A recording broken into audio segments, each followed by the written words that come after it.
Les maîtres du mystère.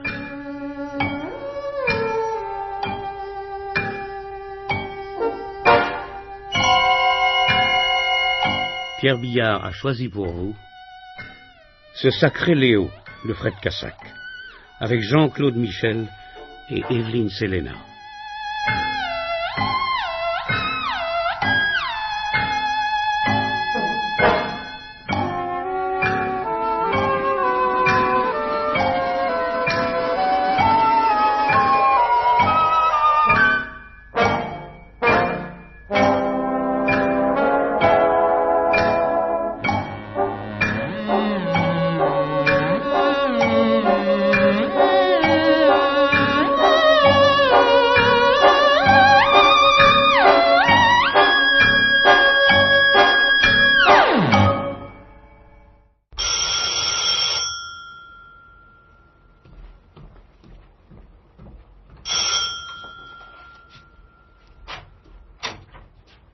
Monsieur, vous désirez?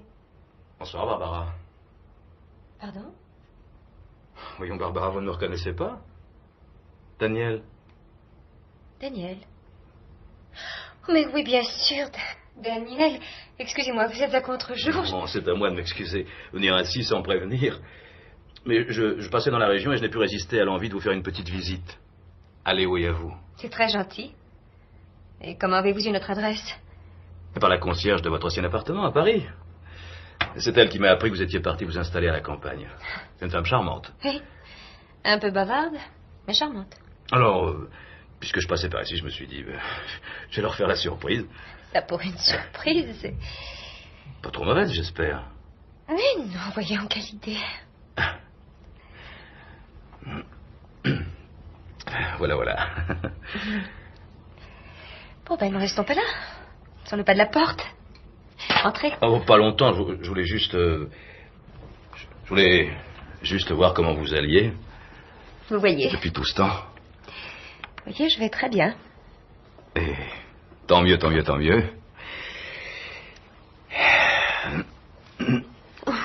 Asseyez-vous. Oh, merci. Ça me fait plaisir de vous revoir, Barbara. Et moi aussi, Daniel. Moi aussi. Je vous sers quelque chose? Non, rien du tout. Non. Vous dérangez surtout pas. Comme vous voudrez. Léo fait toujours venir son whisky directement d'Écosse, du fournisseur particulier de la cour d'Angleterre. Toujours, oui. Sacré Léo. Bon, ben alors, je me laisserai faire pour un petit scotch. Un petit scotch, bon. Il va bien? Qui? Léo! Il va bien? Ça va. Il n'est pas là? Vous m'arrêterez. Oh, juste un doigt, merci. Léo, je voulais dire Léo, il n'est pas là? Non. Avec de la glace? S'il vous plaît, oui, je veux bien. Non, mais non, vous n'allez pas me laisser boire tout seul. Non, bien sûr. Il va rentrer bientôt? Léo? Léo, oui. Non, malheureusement, non, il est en voyage. Ah, quel dommage. Moi qui me faisais une joie de lui serrer la main. Il est en voyage pour longtemps? Assez longtemps, oui. Oh, mon Dieu, que c'est bête. Enfin, à votre santé, Barbara. Santé. Et à celle de Léo?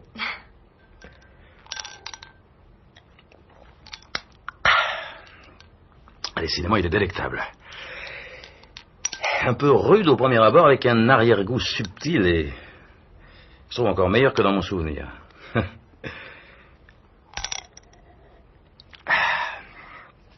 Sacré Léo, en voyage. Alors comme ça, il vous laisse toute seule dans cette grande maison en pleine campagne. Il le faut bien. Les affaires... Sacré Léo. Ah, avec ses airs nonchalants, il a toujours travaillé comme un bœuf. Je me souviens qu'au lycée, il me répétait toujours, réussir en travaillant, c'est à la portée de tout le monde. Ce qui est difficile, c'est de réussir en ne faisant rien. Et comme un homme courageux doit toujours rechercher la difficulté, un homme courageux ne doit rien faire. Oui, en attendant, il a passé son bac à 15 ans et il est sorti de HEC dans les 3 premiers. Il cachait bien son jeu. Il est toujours détendu, toujours gai, toujours optimiste. Je lui disais, tu es d'un optimisme morbide. Quand on était déprimé, il mettait un point d'honneur à vous remonter le moral. Il ne vous lâchait pas avant. Ah, sacré Léo.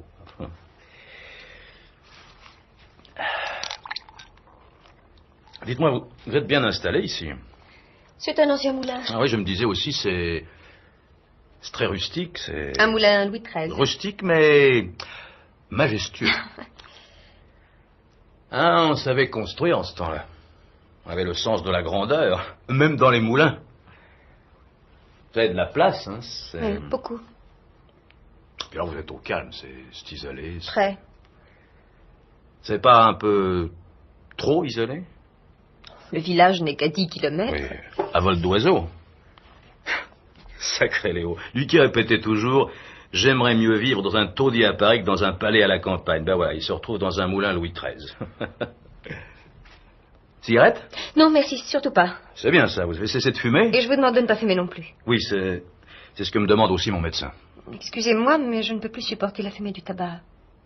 Une allergie. Tiens. Oui, ça me donne de l'asthme. De l'asthme? Des crises épouvantables. Comme c'est curieux. De nos jours, n'importe qui peut se retrouver n'importe quand allergique à n'importe quoi sans savoir comment. Oui, ces phénomènes allergiques demeurent encore très mystérieux. Rien n'est fait. Ça, j'en avais déjà appris de belle sur l'allergie, mais je ne la soupçonnais quand même pas d'être contagieuse à retardement. Pardon? Durant son adolescence, Léo avait les voies respiratoires si sensibles qu'elle réagissait à la moindre substance irritante dans l'air, et entre autres à la fumée du tabac. Ça lui donnait des crises d'asthme épouvantables. Ou peut-être était-ce parce qu'il avait de l'asthme que ses voies respiratoires étaient aussi sensibles. Les médecins ne semblaient pas très fixés. Vous ne saviez pas? Non. En effet, c'est très curieux. Ou peut-être le saviez-vous, en espérant que moi, son ami d'enfance, je m'en souviendrai plus. Que voulez-vous dire? Et de fait, je l'avais presque oublié. Ça remonte bien à une vingtaine d'années. Depuis, je le croyais guéri définitivement. Enfin, Daniel, puisque je vous dis que c'est moi qui ne peux plus supporter le... Allons, Barbara. À quoi bon? Il est ici, n'est-ce pas? Il est ici. Oui, il est ici. Je m'en doutais depuis mon arrivée. À quoi vous en doutiez-vous? Oh, je sais pas. Nous nous connaissons depuis si longtemps. Une si vieille amitié, ça doit donner des antennes. Comme un vieil amour. Et puis, il faut dire que... Quoi donc? Vous ne montez pas très bien, Barbara. D'habitude, je m'y prends mieux. Il y a des jours comme ça où on n'est pas en forme. Il y a surtout des gens comme vous, à qui l'on n'aime pas mentir. Ça, c'est gentil. Alors, ce sacré Léo, il va se décider à se montrer? Léo! Allons, Léo, mon bon frère, tu peux venir sans crainte. Pas une volute de fumée, pas un grain de pollen, pas un poil de chat. L'air est aussi pur que le fond de mon cœur. Daniel, taisez-vous. Taisez-vous. Il ne viendra pas. Comment ça? Pourquoi ne voudrait-il pas venir? Il ne peut pas. Il ne peut pas. Il dort. J'attendrai qu'il se réveille. Il ne viendra pas, même une fois réveillé. Mais vous ne voulez pas dire qu'il... Si, Daniel. Il est malade. Malade? Oh, mais pas gravement. S'il ne s'agit que de la réapparition de ses anciennes crises d'asthme, ce n'est pas... L'asthme n'a réapparu qu'après. Après quoi? Après l'accident. Léo a eu un accident? Nous avons eu un accident de voiture. Je m'en suis bien tirée, et pas lui. Fractures diverses, traumatisme crânien. Oh, le pauvre. C'est arrivé il y a longtemps? Plusieurs mois déjà, mais il n'est sorti de l'hôpital que depuis 15 jours. Il est là, dans la chambre à côté. Oh. Enfin, il se remet, il récupère? Lentement, très très lentement. Et je peux le voir? Non, il vaut mieux pas, Daniel. Ces crises d'asthme sont très violentes. Elles ont entraîné une grave fatigue cardiaque. Repos absolu au lit et pas de visite. D'ailleurs, il dort presque tout le temps. Bon, enfin, quand il se réveillera, je vous promets, je resterai pas longtemps, rien que pour lui dire bonjour. Échanger 2 mots avec un ami d'enfance qu'il n'a pas vu depuis des années, ça ne peut pas lui faire de mal, au contraire. Mais vous revoir brusquement après si longtemps risque de provoquer un choc émotif, et le médecin m'a formellement recommandé de lui éviter. D'ailleurs, vous ne pourriez même pas échanger 2 mots avec lui. Si vous lui parliez, il ne pourrait pas vous répondre. Il est encore si faible? Le traumatisme crânien a provoqué des lésions psychosensorielles. Il fait de l'anartrie. De l'anar quoi? De l'aphémie, si vous préférez. Excusez-moi, Barbara, mais je n'ai pas eu autant que vous à faire au médecin ces temps-ci. Il est aphasique. Un peu plus parler? Non. Oh. Il comprend tout, il peut lire, même écrire un peu, mais il ne peut pas s'exprimer. Oh, c'est affreux. Lui qui appréciait tant les charmes de la conversation, c'est... Mais c'est définitif? Non. Oh, il peut guérir. Avec une bonne rééducation, beaucoup de patience, beaucoup de soins, beaucoup de précautions. Oh, c'est bien, moi, ça. J'ai toujours eu le génie de la gaffe. Faire et dire exactement ce qu'il ne faut pas quand il ne faut pas. Léo appelait ça le tact à l'envers. Je débarque là, sans prévenir, avec mes gros sabots, pensant vous surprendre en plein bonheur, et voilà. Mais vous ne pouviez pas vous douter. Mais pourquoi ne m'avez-vous pas dit tout de suite la vérité, bon sang, au lieu de me laisser patauger avec mes questions idiotes? Léo tient à ce que le moins de monde possible soit au courant de son état. Il ne veut pas qu'on le sache alité, diminuer. Il a toujours eu horreur de s'avouer malade. En plus, il ne se pardonne pas sa maladresse. Sa maladresse? L'accident. C'est lui qui conduisait. Comment est-ce arrivé? Nous roulions en pleine ligne droite le long d'un petit ravin. Nous ne faisions pas plus de 100. Tout à coup, il a perdu le contrôle de la voiture. Elle est tombée dans le ravin en faisant plusieurs tonneaux. Je me suis retrouvée assommée, mais indemne, toujours attachée au siège par ma ceinture. Léo, qui n'avait pas attaché la sienne, a été éjecté. Sa tête avait heurté un rocher. Pourquoi avait-il perdu le contrôle de la voiture? Justement, je le demande encore. Il était fatigué, vous rouliez depuis longtemps? Pas même depuis 1 heure. Si c'était après le déjeuner, et s'il a gardé le coup de fourchette que je lui ai connu, il a pu se mettre à somnoler. Non, c'était le matin, nous avions pris un café et 2 biscottes. Il a peut-être voulu chasser une guêpe. Il n'y avait pas de guêpe dans la voiture. Quoi, alors une défaillance mécanique? Un pneu éclaté? Daniel. Cet accident remonte à plusieurs mois. J'ai déjà eu les gendarmes, l'assureur et les experts sur le dos. Ils ne vous ont pas attendu pour se poser toutes ces questions, ni formuler toutes ces hypothèses, ni examiner les pneus, la direction, le circuit de freinage et le reste. Oui, c'est vrai, excusez-moi. Et Léo, il n'a rien pu leur dire? Oh, pardon, oui, c'est vrai. Puisqu'il peut quand même écrire. Oui. Ils lui ont demandé pourquoi il avait perdu le contrôle de sa voiture. Ils lui ont donné une feuille de papier pour qu'il réponde par écrit. Juste quelques mots. Et alors? Il a dessiné un point d'interrogation. Il n'y a rien d'étonnant, un conducteur qui perd le contrôle de sa voiture sans savoir pourquoi, ça arrive tous les jours. Encore un peu de whisky? Ma foi, après ce que vous venez de m'apprendre, je ne dis pas non, ça me remettra. Merci. Alors, à la santé de Léo, à son complet et heureux rétablissement.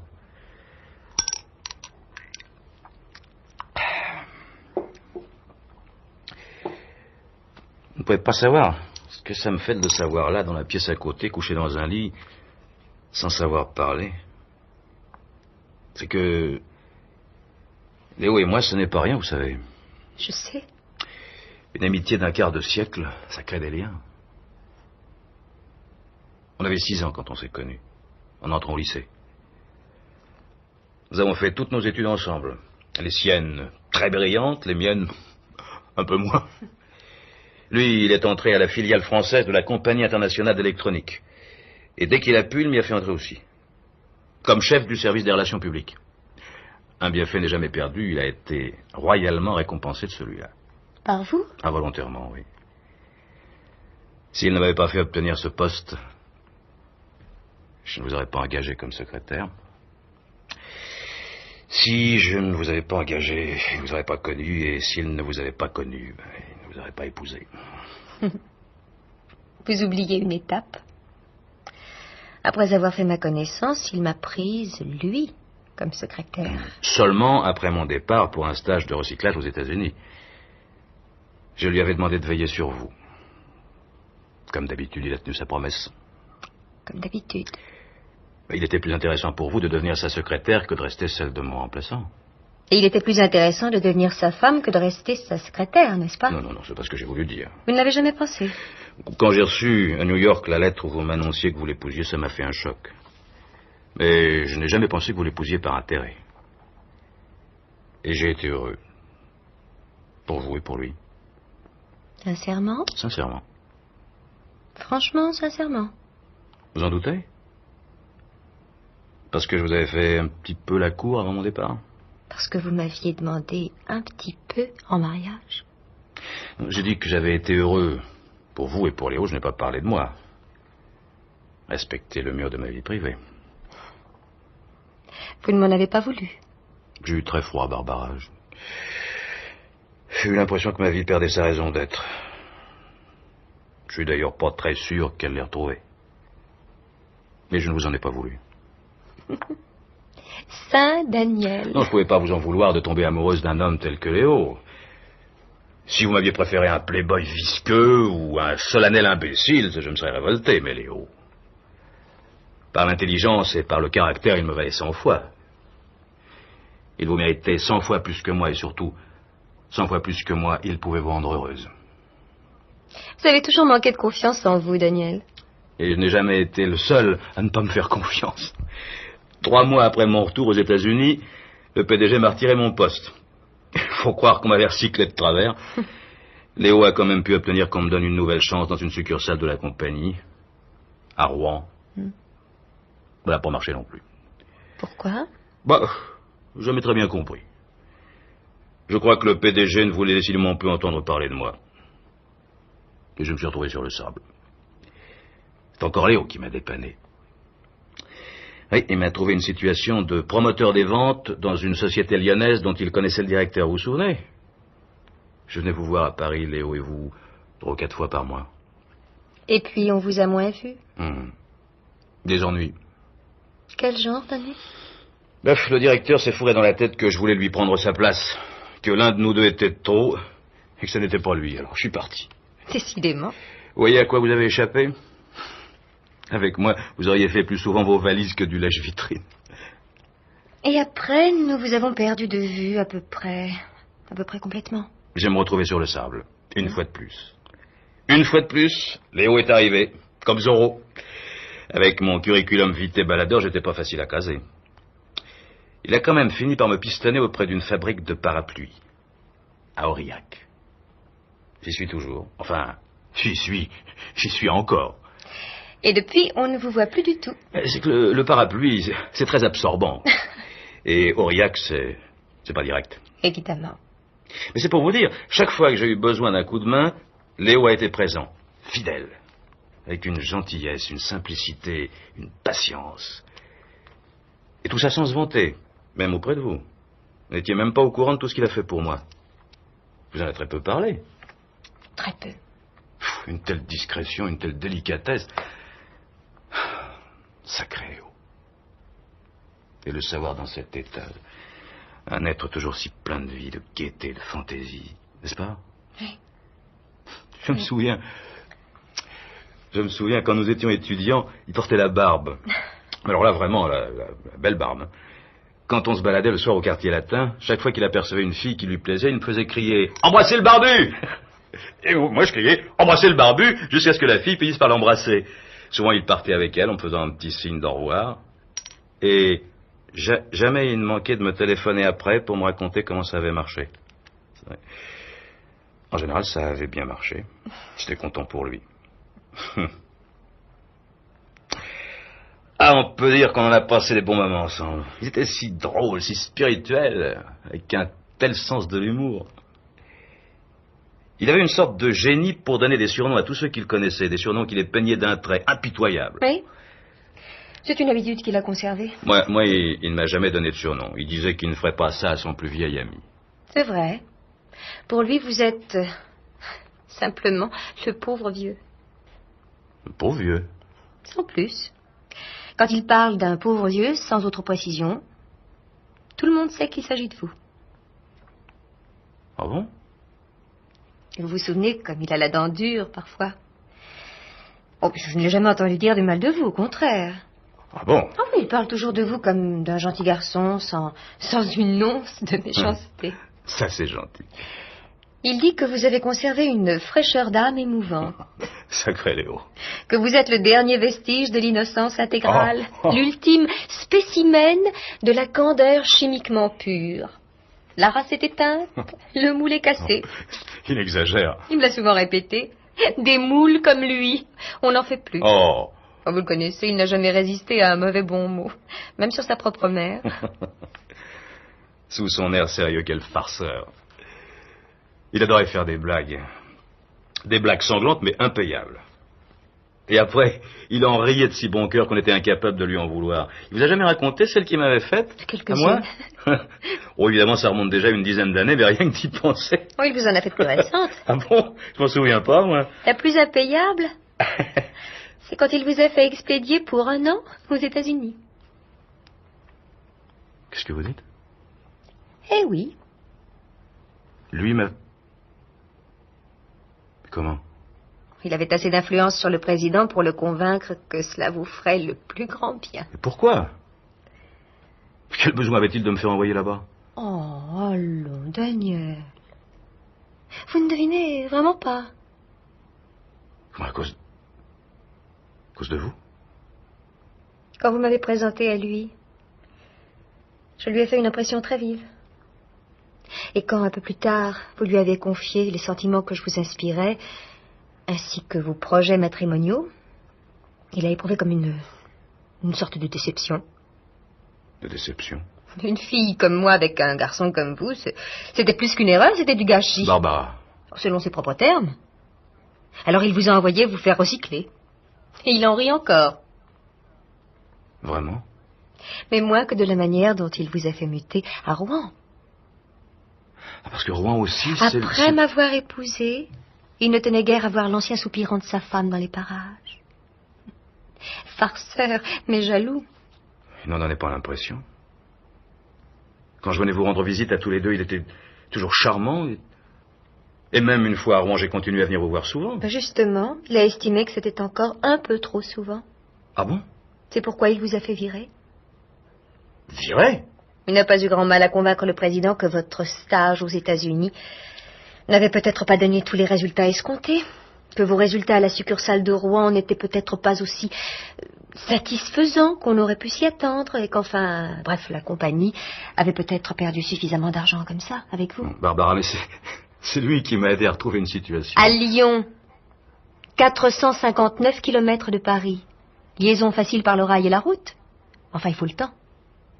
Bon, évidemment, je ne suis plus revenu vous voir qu'une fois par semaine. Une fois de trop. Alors, vous n'allez pas encore me dire que c'est... Quelques insinuations bien placées au PDG à qui vous avez recommandé. Un PDG est toujours disposé à croire qu'on veut lui prendre sa place. Et vous vous êtes retrouvé dans les parapluies, à Aurillac, 548 kilomètres de Paris. Oh. Incroyable. Et du coup, nous vous avons un peu perdu de vue, cher ami.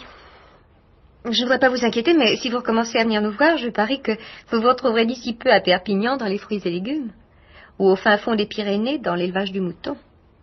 Ça alors. Ah ben ça alors. Alors ça, je ne peux... Vous permettez? Je vous en prie, servez-vous. Merci. Excusez-moi, mais tout ça m'a un peu secoué. Et vous ne vous êtes vraiment jamais douté de rien? Non, rien du tout. Moi, je croyais être poussé vers le sud par une sorte de fatalité. Léo, lui, a le... Plus bas, voyons. Vous avez oublié qu'il est à côté? Vous allez le réveiller. Oui, bah qu'il se réveille, je lui dirai 2 mots. À quoi bon? Il ne pourrait pas vous répondre. Il n'y a pas besoin qu'il me réponde pour lui... Daniel! C'est un malade à présent. Malade ou pas. M'avoir fait ça à moi, un ami d'un quart de siècle. Calmez-vous, je vous en prie. Je vous ai raconté tout ça parce que je croyais que ça vous amuserait. Si j'avais pensé que vous le prendriez tellement à cœur... Maintenant, c'est du passé. Du passé, mais comment ça, du passé? Je vis toujours, moi, et il a gâché ma vie. Mais Léo dit que grâce à lui, vous avez beaucoup voyagé. Et qu'avec votre caractère, vous devriez réussir dans le parapluie. Sacré Léo.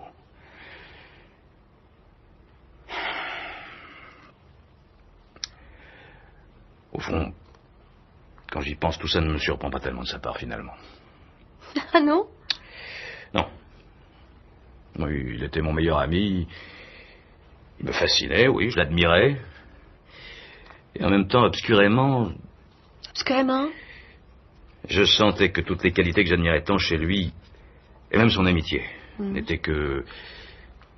Comment dire... Une façade? Voilà, une façade, exactement. Qu'intérieurement, toute sa chaleur humaine était froide comme de la glace. Que derrière sa fantaisie et son humour, il était dur comme... Un silex. Oui. Et que c'était dehors généreux, il ne pensait qu'à lui-même. Et que si jamais on devenait un obstacle sur sa route, il n'y aurait plus d'amitié qui tienne. Ni d'amour non plus, Daniel. Ça d'amour non plus, vous voulez dire qu'il ne vous aime plus? Oh, je me demande quelquefois si il m'a jamais aimé. Pourquoi vous aurait-il épousé? Pourquoi se serait-il donné autant de mal pour m'écarter de vous? Vous savez, Daniel, quelqu'un a dit... Il n'y a pas d'amitié, il n'y a que des moments d'amitié.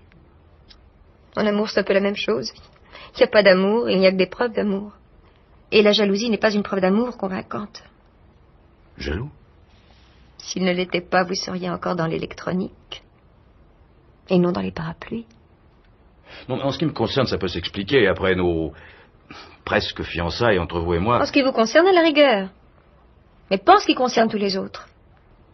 Tous les autres?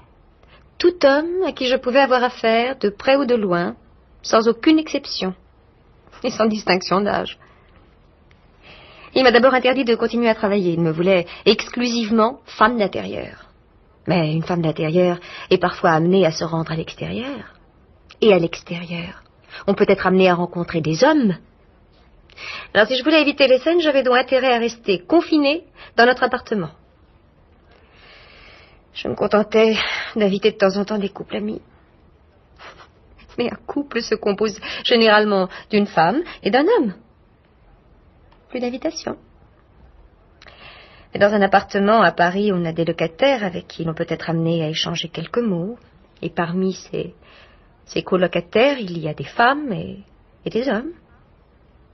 Finalement, nous avons donc quitté Paris pour ce moulin Louis XIII. Il est à 10 kilomètres du plus proche village, comme vous l'avez remarqué. Mais il n'y a dans ce village aucun homme au-dessous de 80 ans. C'est confondant. Tous les autres sont partis à la ville. Non, je veux dire, ce qui est confondant, c'est que Léo vous ait à ce point isolé du monde. Je m'en serais accommodée si cela avait au moins suffi à faire cesser ces crises de jalousie. Parce qu'elles ont continué? Oh, pire que jamais. Mais de qui peut-il être jaloux dans ce trou perdu? Mais il était bien obligé de me laisser seule pour aller travailler. Il va de soi que dès qu'il a eu le dos tourné, j'ai pris un amant, avec qui je passais des nuits pimpantes jusqu'à son retour. Mais c'est absurde, voyons. C'est surtout pénible. Et j'ai commencé à avoir peur. Peur de lui? Il s'est mis à me menacer. Vous menacez? Sans arrêt. Mais quel genre de menace? Oh. Si tu continues à m'en préférer à un autre, je ne m'imposerai pas, je disparaîtrai définitivement. Mais je te préviens, tu disparaîtras avec moi. Quand ça, il voulait se tuer et vous tuer ensuite? Enfin, non, je veux dire le contraire. Enfin, c'était clair, non? Et vous pensez qu'il aurait été capable de passer des menaces aux actes? Il a failli le faire. Vous voulez dire que s'il n'y avait pas eu cet accident... Non, Daniel. Je veux dire qu'il y a eu cet accident. Que vous pensez... Vous pensez que ce n'était pas un accident? Je suis bien placée pour en être sûre. J'étais à côté de lui. Il n'a pas perdu le contrôle de la voiture. Il nous a jetés volontairement dans le ravin. D'un seul coup, comme ça? Comme ça, d'un seul coup. Et après toutes ces menaces, vous étiez quand même monté avec lui dans la voiture? Vous ne vous méfiez pas? Tout en moins que les derniers temps, ses soupçons paraissaient s'être calmés. Je croyais l'avoir convaincu de leur absurdité. Il était redevenu presque charmant.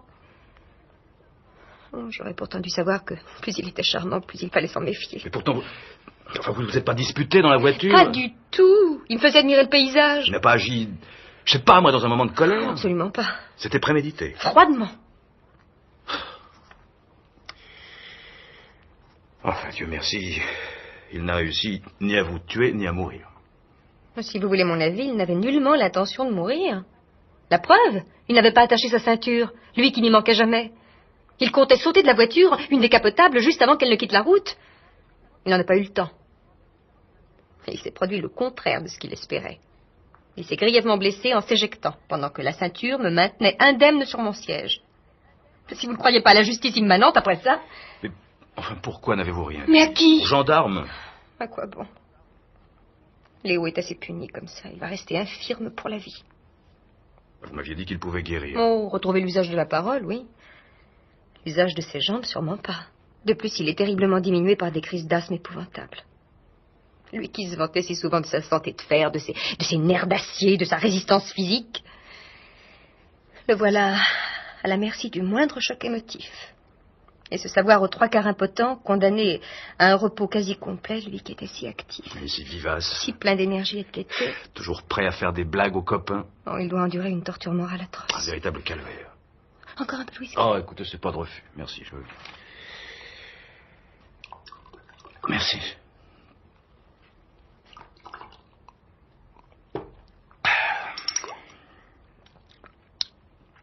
Excellent, vraiment. Sacré Léo. S'y connaît en whisky. Je suppose qu'il n'a plus le droit d'en boire à présent. Hélas, non. Oh, il me supplie de lui en autoriser une petite gorgée de temps en temps. Évidemment, je suis obligée de la lui refuser. Naturellement. Oh, c'est pas un malade facile, hein? La maladie aurait-elle quelque peu entamé sa gaieté naturelle? Précisément. Il est très capricieux. Il faut avoir beaucoup de patience avec lui. J'admire votre dévouement. Compte tenu des circonstances... Léo est mon mari. Malgré tout, mon devoir est de rester auprès de lui. Oh, de toute façon, ma vie est finie. Je l'ai méritée. Pourquoi dites-vous cela? À un homme bon et franc qui m'aimait sincèrement, j'en ai préféré un autre, plus brillant et plus séduisant, mais qui n'aime que lui-même. Barbara. J'en suis punie maintenant. Ça aussi, c'est la justice immanente. Ma chance d'avoir une vie heureuse s'était présentée avec vous. Je n'ai pas pu la saisir, je n'ai pas su vous attendre. Tant pis pour moi. La même chance ne se présente pas 2 fois. Maintenant, il est trop tard. Pourquoi trop tard, Barbara? Je vous aime toujours. C'est vrai? Pourquoi croyez-vous que je ne me suis pas marié? Cher Daniel. Alors si jamais... Si jamais? Si jamais je redevenais libre un jour, vous voudriez encore de moi? Avec joie, Barbara. Avec joie. Refaire ma vie avec vous. Oublier ces années de cauchemar. Oh, mais ce n'est qu'un rêve. Il y a Léo, Daniel. Oui.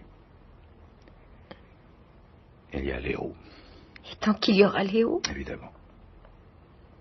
Tant qu'il y aura Léo. Cela peut durer, Daniel.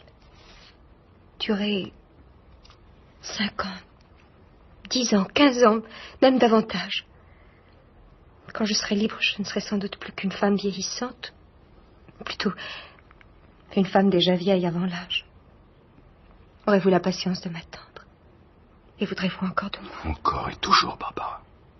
Et même alors, nous aurons perdu nos plus belles années. Car enfin, vous ne serez plus tout jeune non plus. Vous me direz que je pourrais me libérer plus tôt, que le divorce existe. Mais, sans même vouloir parler des conséquences financières qu'un divorce entraînerait pour moi, je ne peux pas abandonner Léo dans l'état où il est. Justement, dans l'état où il est vraisemblable qu'une issue fatale... Pourrait intervenir prochainement? Eh bien, il paraît que non. Paradoxalement, un organisme délabré comme le sien peut au contraire se prolonger d'autant plus longtemps qu'il fonctionne au ralenti. C'est comme la flamme d'une lampe à gaz si on la laisse brûler à feu doux. Oui. Ou comme une cigarette. Comme une cigarette? Si on ne tire pas dessus. Voilà. Si on ne tire pas dessus. C'est absurde. Quoi donc? L'état où il est prolonge sa vie, alors que précisément dans l'état où il est, la mort serait pour lui une délivrance. N'est-ce pas? Oui, délivrance, oui. En particulier, il serait délivré de vous. Pardon? Une femme qui ne l'a jamais aimé, qui ne l'a épousé que pour sa situation. Mais qu'est-ce qui vous prend? Et qui ne songe plus maintenant qu'à s'en débarrasser comme d'un vieux chien malade. Vous êtes fou? En se faisant aider par ce pauvre vieux Daniel. C'est du délire! Et après avoir vérifié, bien sûr, que ce brave imbécile est toujours amoureux. On s'est déjà dit se fiancer avec lui, faute de mieux. Mais quand il a été envoyé en stage à l'étranger, on s'est empressé de faire du charme au directeur. De là en devenir la secrétaire particulière, puis l'épouse légitime, il n'y avait qu'un pas. Ou plutôt un saut. Un saut de lit, bien entendu. Daniel, je vous suggère de finir votre verre et de reprendre la route. Et vos esprits. Or, voilà que le brave imbécile reparaît, comme par miracle, au moment où l'époux devient encombrant. Alors on se dit, pourquoi ne pas profiter de cette réapparition miraculeuse du brave imbécile? Vous dites n'importe quoi. Non, non. Barbara, ne vous excusez pas, c'est humain. L'ennui, c'est que les miracles sont rares. Et que ma brusque réapparition n'en est pas un. Le miracle serait que vous cessiez vos divagations. Je suis revenu parce que j'ai reçu une lettre. Une lettre? De Léo. De Léo? Vous l'avez dit vous-même, il ne peut plus parler. Mais il peut encore écrire. Allez. La voici. Postée avant-hier du village voisin. Le cachet de la poste faisant foi. Il peut à peine bouger. Et en admettant qu'il ait pu vous écrire cette lettre, comment vous l'aurait-il fait parvenir à mon insu? Il me l'explique, entre autres choses. Il me l'a écrite pendant l'une de vos absences, qui sont de plus en plus fréquentes et de plus en plus prolongées. Faut bien aller chercher des provisions au village. Ah oui, ça 10 kilomètres à l'aller, 10 kilomètres au retour. Les achats à faire, évidemment, ça prend du temps. Ça vous en prend même énormément, puisque d'après Léo, vous partez le matin de bonne heure pour ne revenir que tard le soir. Il a besoin de médicaments qu'on ne trouve pas au village et que je dois aller chercher en ville. Il le sait très bien. Avec sa perpétuelle jalousie... Bref, il a donc eu largement le temps de m'écrire. Après quoi, dans son fauteuil roulant, il a réussi, non sans peine le malheureux, à traverser le parc jusqu'au mur de clôture. Et il a envoyé cette lettre par-dessus le mur avec un élastique. Une lettre par-dessus le mur avec un élastique. Je vais sans doute vous paraître horriblement tortueuse. Mais n'aurait-il pas été plus simple que Léo me donne cette lettre à poster? Non, écoutez, il va sans doute vous paraître horriblement soupçonneux, mais, voyez-vous, il n'était pas très sûr qu'en voyant cette lettre adressée à son plus vieil ami, vous ne soyez pas très tenté d'en prendre connaissance. Et il était tout à fait certain qu'en ce cas, vous n'auriez pas envie qu'elle me parvienne. Cela dit, maintenant qu'elle m'est parvenue, vous pouvez la lire. Oh, je ne voudrais pas être indiscrète. Je pense qu'elle ne vous révélera aucun secret. Oh, mais dites-moi. C'est une lettre d'au moins 5 pages. 6. Alors lisez-la moi, voulez-vous? J'ai toujours eu du mal à déchiffrer l'écriture de Léo, même sur une carte postale. Comme vous voudrez. Mon vieux Daniel, il y a bien longtemps que nous nous sommes perdus de vue, et cette lettre va sans doute beaucoup t'étonner. Mais tu restes le seul à qui je puisse me confier, le seul que je puisse appeler à mon secours. Car ceci est un appel au secours, Daniel. J'envoie cette lettre comme on envoie une bouteille à la mer, et je ne peux qu'espérer quand la... Si toute la lettre est dans ce style, soyez gentil, faites-moi un condensé. Bon, c'est facile. En 2 mots, Léo m'écrit qu'il a bien peur d'avoir épousé une garce. Ah non, une seconde, Charny. Vous permettez que je me resserve à mon tour un petit scotch? Vous êtes chez vous. Allez-y. Continuez. Une garce, hypocrite et dangereuse. Décidément, je ne suis pas de votre avis. Il est moins bon qu'avant. Pardon? Le whisky de Léo. Il n'est plus ce qu'il était. Oh, excusez-moi, je vous ai encore interrompu. Vous disiez donc une garce hypocrite et dangereuse ensuite? Il vous soupçonne de ne l'avoir jamais aimé. Et d'avoir très vite détesté. Détesté? Et pourquoi aurais-je épousé un homme que je détestais? Vous êtes mise à le détester lorsque vous avez découvert qu'il ne serait pas le mari facile, mondain, aimablement indifférent que vous espériez, et qui, après les premiers feux de la lune de miel, se serait consacré à son travail, vous apportant ainsi le double agrément d'une large existence financière et d'une grande liberté sentimentale. Comme c'est bien dit. C'est dans l'original ou dans le condensé? Léo a vite soupçonné vos penchants à l'aventure extra-conjugale. Oh, soupçonné seulement, parce que, apparemment, c'était irréprochable. Je ne vous le fais pas dire. Je ne le lui fais pas écrire. Alors il a voulu vous protéger contre vous-même et vos entraînements fâcheux. Vous soustraire aux tentations faciles. Et aux fréquentations dangereuses. Bref, il m'a cloîtré comme une carmélite et surveillé comme une criminelle. Non, il ne vous surveillait pas. Il veillait sur vous. Et il a fini par me jeter dans un moulin Louis XIII comme dans une cage Louis XI. Ah, en ce qui concerne le moulin, la version de Léo diffère sensiblement de la vôtre. Oui, il prétend que ce n'est pas lui qui a eu l'idée de venir habiter ici, mais vous. Moi Donc, vous imaginez une femme normalement constituée avoir l'idée de venir s'exiler dans un trou qui donnerait des fringales de pollution urbaine à un écologiste? Cette soudaine conversion aux délices de la vie champêtre a d'abord enchanté Léo. Vous jouiez à la fermière, comme Marie-Antoinette, vous l'attendiez fidèlement, comme Pénélope. Et puis, il s'est mis à éprouver des doutes. Comme Descartes. Il s'est demandé si vous ne profitiez pas de ses absences pour vous distraire. Mais voyons. Mais bien sûr. Dès que Léo sortait d'ici, les hommes y entraient, comme dans un moulin. C'est si vraisemblable. Vous connaissez la campagne? Le village a beau être à 10 kilomètres, tout le pays l'aurait su dans les 10 minutes. Non, attention, il ne vous a jamais soupçonné de recevoir un amant ici, mais d'aller en retrouver un en ville. Et il se demande même si ce n'est pas précisément dans ce but que vous lui aviez fait acheter ce moulin isolé, pour pouvoir le tromper plus facilement. Il soupçonne, il se demande, il a des doutes. Il a toujours douté, il a toujours soupçonné, il s'est toujours demandé. Chez lui, c'est maladif. Une maladie, ça se soigne. C'est justement ce qu'il a essayé de faire en m'écrivant. Et ça, se soigner, calmer ses doutes. Savoir. L'aimiez-vous? Le haïssiez-vous? Le trompiez-vous? Alors, il a eu l'idée de faire appel à moi pour connaître vos véritables sentiments sur lui. Il m'a demandé d'arriver à l'heure où, chaque jour, il fait sa sieste. Il m'a demandé de vous pousser à parler. C'est ce que j'ai fait. Il avait prévu que, le croyant profondément endormi, vous parleriez à cœur ouvert. Eh ben... C'est ce que vous avez fait. Il nous écoutait? Il nous écoute depuis le début. Derrière cette porte. Comme vous savez, il est muet, mais il n'est pas sourd. En somme, il vous a fait jouer les agents provocateurs. Il ne vous a jamais beaucoup estimé, mon pauvre Daniel. Il a pu entendre toutes les calomnies que vous avez déversées sur lui à mon sujet. Non, ce n'était pas des calomnies, tout est vrai. Rien n'est vrai. Vous n'avez pas été envoyé en stage aux États-Unis, peut-être? Il n'y était pour rien. Il ne m'a pas épousé alors que j'étais presque fiancée avec vous? Il ne vous a pas épousé de force. La trahison était de votre côté, pas du sien. Vous avez essayé de me présenter comme des trahisons tous les services qu'il m'a rendus, y compris celui-là. Mon pauvre ami. Il a passé sa vie à vous duper. Et avec sa lettre, il vous a dupé une fois de plus. Si il avait passé sa vie à me duper, ce n'est pas moi qui l'aurais appelé à l'aide. Il se serait bien douté que vous me révéleriez ces prétendues trahisons. Mais il savait que vous ne croiriez pas un mot de mes révélations, puisqu'il avait pris soin de vous conditionner dans sa lettre, en me présentant comme une dangereuse hypocrite. Dangereuse, oui. Surtout dans une voiture à côté du conducteur. Ce qui signifie qu'au sujet de l'accident, la version de Léo diffère de la vôtre. Vraiment? Il ne vous écrit pas « J'ai voulu assassiner ma femme ». Comme c'est curieux. Non, il m'écrit qu'il a perdu le contrôle de la voiture parce que vous le lui avez fait perdre. Allons bon. Par un faux mouvement. Et là encore, il se pose des questions. Il se demande s'il s'agissait d'un vrai faux mouvement.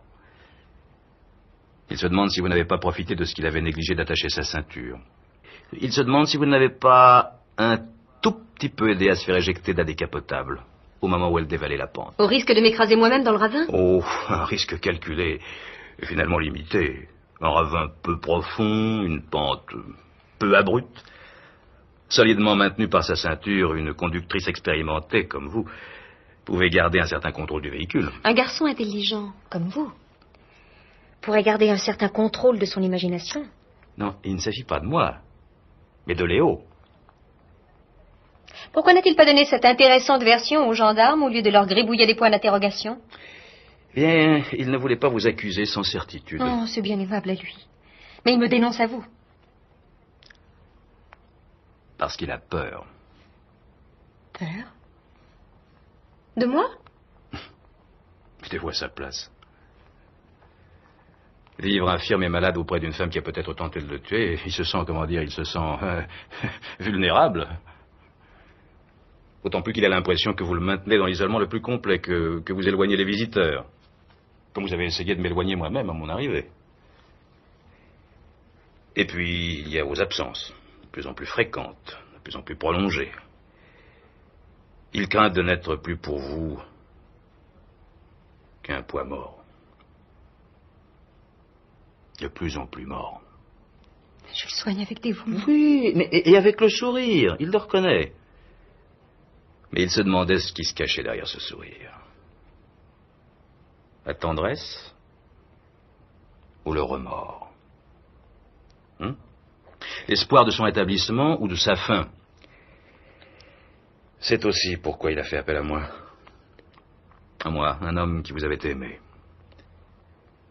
Et je vous connais bien. Il se doutait que vous seriez toute disposée à croire que mon amour pour vous était toujours vivace. Et que, si jamais vous méditiez de devenir veuve avant l'heure, vous tenteriez d'obtenir ma complicité par des promesses de revenez-y. Et c'est bien sûr ce que vous avez fait. Alors là-dessus aussi, il est fixé. Je n'ai jamais dit que je voulais sa mort. Je dis qu'elle serait pour lui une délivrance. Et surtout pour vous. Mais pourquoi voudrais-je me débarrasser de lui? Mais pour être libre, évidemment. Je suis déjà libre de m'absenter quand je veux. Aussi longtemps que je veux. Mais non pas de vous remarier. Me remarier? Avec celui que vous rejoignez quand vous vous absentez. Oui, mon pauvre Léo. Tu es fixé maintenant. Tu peux en être sûr.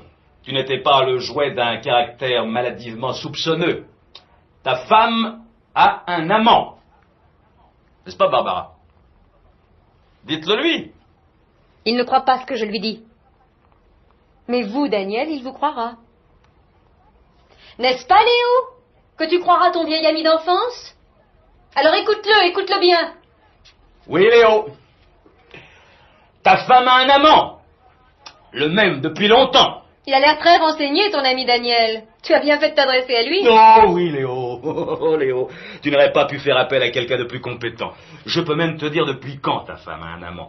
Très exactement depuis que j'ai commencé à faire de fréquents séjours dans la ville voisine. Quelle coïncidence, n'est-ce pas? Mais peut-être ne crois-tu pas aux coïncidences. Peut-être commences-tu à comprendre. Allez, Barbara. On lui dit tout? On lui dit tout. Mais avant, je reprendrai bien un verre, mon ange. Moi aussi, chérie.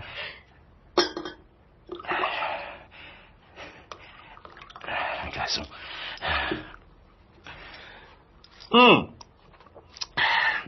Merci. Tu devrais venir en prendre un avec nous, Léo. Tu en as sûrement besoin. Oh non, chérie, pourquoi le tenter, puisque ça lui est interdit? Ah, c'est vrai, ça.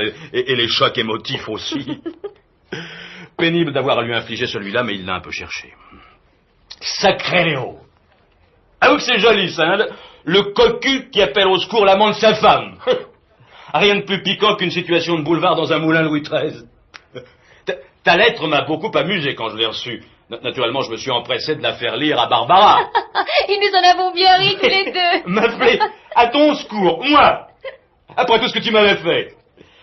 Évidemment, puisque tu ignorais que je revoyais Barbara, tu ne pouvais pas savoir qu'elle m'avait déjà tout révélé.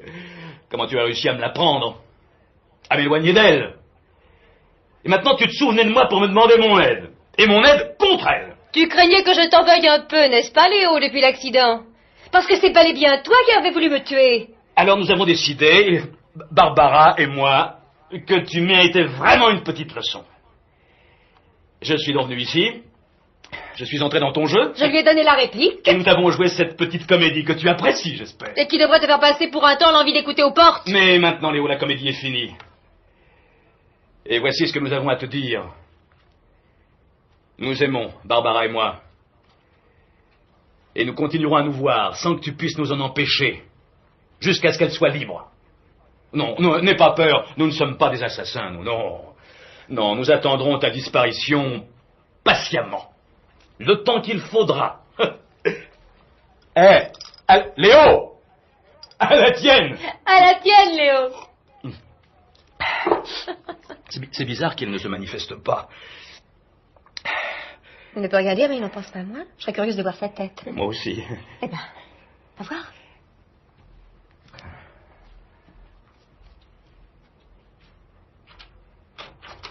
Alors, Léo, on boude?